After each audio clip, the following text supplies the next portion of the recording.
So a loved one of mine shared this video with Dr. Bohm and an interview with a guy who I don't know. This was before my time, I'm sure.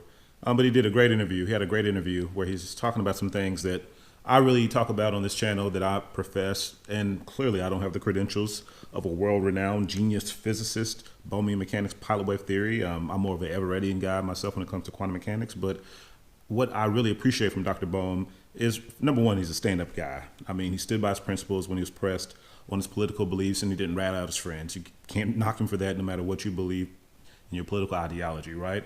But beyond that, he was not afraid to venture into areas that were supposed to be off limits and to talk and discuss. Really, looks like he was searching for a way to improve the world, improve our understanding of ourselves, and that's what really drove him to physics. He started to see that science may not hold the keys to the kingdom completely. He clearly saw that there was something missing because we were understanding at that time, and clearly we understand more about our physical universe, ourselves included being a part of that universe, yet we aren't changing. We aren't advancing in the ways that we would think. There's still undue and unneeded suffering. And just really, why would that be? So I see him getting with Krishnamurti. I'll get to Krishnamurti and Bohm's conversations in another video later on. To lend some credibility to the argument that I make, I'll put more of these videos out because you don't know who I am. Many of you people don't. I have a couple business degrees. I'm not a physicist. This channel should be accessible to anyone and everyone because what I'm saying is not that challenging, really. It is challenging to the ego, it's challenging to our normal perception and experience of reality, but not challenging to someone that is comfortable with stretching their mind with quantum physics, quantum mechanics, or people that are on the spiritual tip, spiritual slant and path. I mean, this is something that, you clearly know that you're more than what most people would claim you to be, this isolated and separate individual. So very important that we all understand this. And if you don't believe me, then listen to Dr. David Bohm say it. And I dare you, and I wish you would try to argue with him and his credentials and the work that he's done and tell me that you think you know more than him in this area. So listen to this. It is not possible, actually, to analyze the world into particles. You see, what are called particles, such as electrons, also may behave like waves. Or by something in between, according to the circumstance. They are not predictable, nor do they have the properties that a mechanical particle ought to have. That when many of them get together, they have properties of the whole which cannot be analyzed through the parts. And so that is one point. That's what quantum mechanics says. And relativity also says, in another sense, the universe cannot be divided. And even if we leave all that out, the search... See, physicists, in spite of all this, have generally believed that eventually one could find the ultimate building blocks of the universe. And first they thought it was the atom, with the very word atom means indivisible. And then came the electrons and protons and neutrons, which were supposed to constitute the atom. Then later, the protons and neutrons were found to have a structure. They could turn into many other new particles. And now they're supposed to have smaller particles called quarks and partons. And the attempt to find a fundamental particle has continually eluded us. See, every time you thought it was so, it turned out that there was a finer constitution.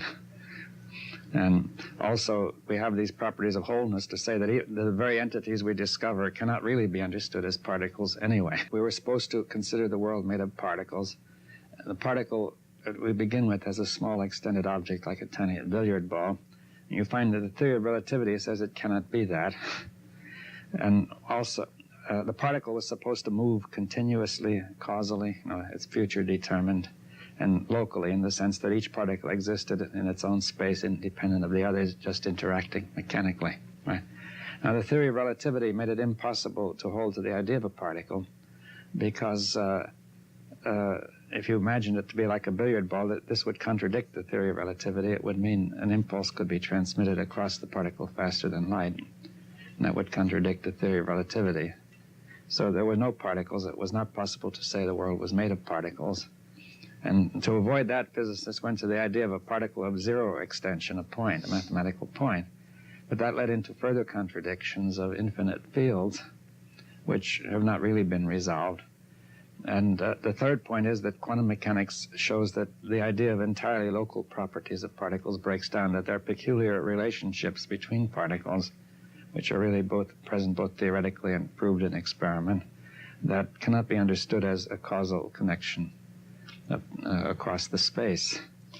Now, dealing with that kind of difficulty, how do physicists then handle that? Well, they don't handle it. Essentially, they ignore the problem. See, that in the old days, people used to want to explain things. You see, now they feel it's not necessary. That if you can find equations that enable you to calculate the observations that we make, it's felt this is enough. That is, one has got to a much more pragmatic approach. Because on the other side, people firmly believe that they're going to find the fundamental building blocks of the universe. They feel they're really real. But when it comes to discuss what they mean, they then say, well, they don't mean, they're just computations. You see, I think people haven't thought out the full. Each person does his little bit, the fragments, and each person does his little bit and doesn't worry too much about what's beyond. And he may perhaps assume that somebody else has taken care of it. And so the whole thing just goes on without people generally worrying about what the whole thing means. With that absolute contradiction of the two basic theories, I said we could try to find out what they had in common. Now, what they have in common is what I call undivided wholeness. You see, the view of relativity which Einstein was pursuing was that that there's only a general field. Particles are concentrated regions of field which spread out through the universe and merge with others. So the particle is an abstraction, according to Einstein. There's only a whole field which is undivided, right?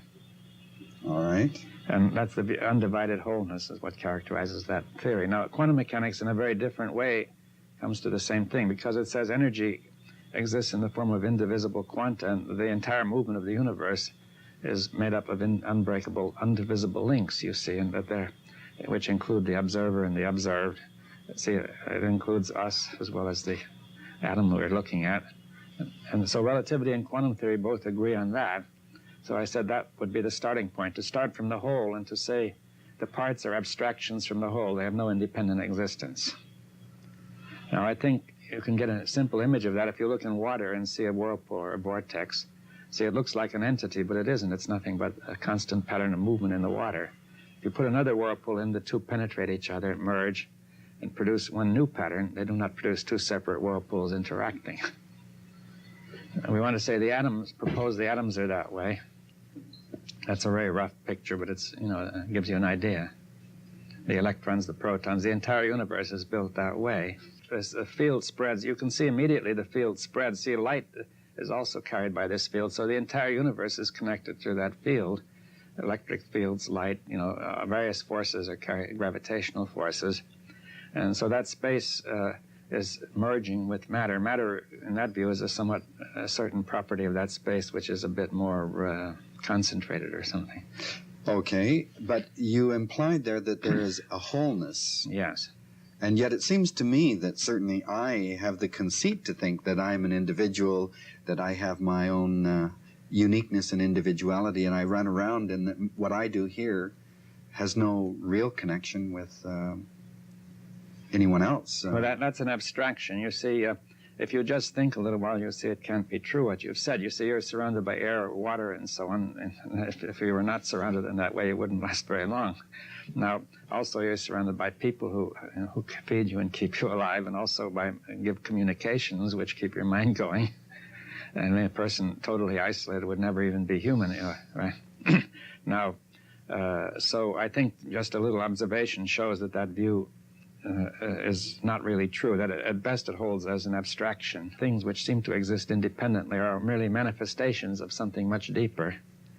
And it's like the iceberg, as they say, the top of the iceberg, only far more so.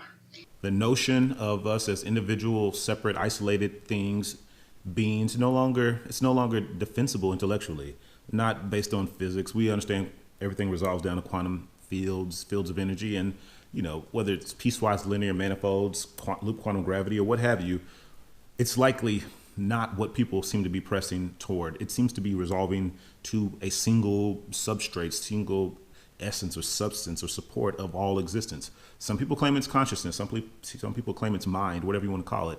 We can't know that, but we do seem to be able to detect a physical universe, and things seem to be resolving to less and less complicated and numerous building blocks, and blocks are not even really the way to think about it. As he said, it's nothing is divisible, nothing is chunked. There's a cohesive, unified field supporting all existence, and that's just a physical reality. So this notion and experience of an individual and isolated self is one that is useful clearly from biological life, from this level of existence, this level of complexity. It's very useful to see yourself as an individual, to feed your own self instead of someone else, but to hold it in your mind and to operate from a fundamental basis, a foundation, knowing that this is not factually true, that we're all one and the same, regardless of what our experience is. But if you are a spiritual person, you probably already believe this. But if you're a spiritual person, you don't need to be woo on this stuff. You can root this in objective truth and reality, and you don't have to be far out. You can be far in on this notion and still be far out in your other ways, but be in sharing a common agreement that we are something that is inexplicable from our experience. From what we know about the essence of this physical reality, we are inexplicable right now. If we look at things as building blocks, layers of complexity, we don't understand how they roll up to the experience of us. And we understand how biological life can come from chemistry, but quantum mechanically, there's nothing about biological life or quantum mechanics that says that you should be watching this video or I should be concerned with these things. There's nothing really in there. So there's still a layer that we're missing, and I will argue that to the death until we uncover that.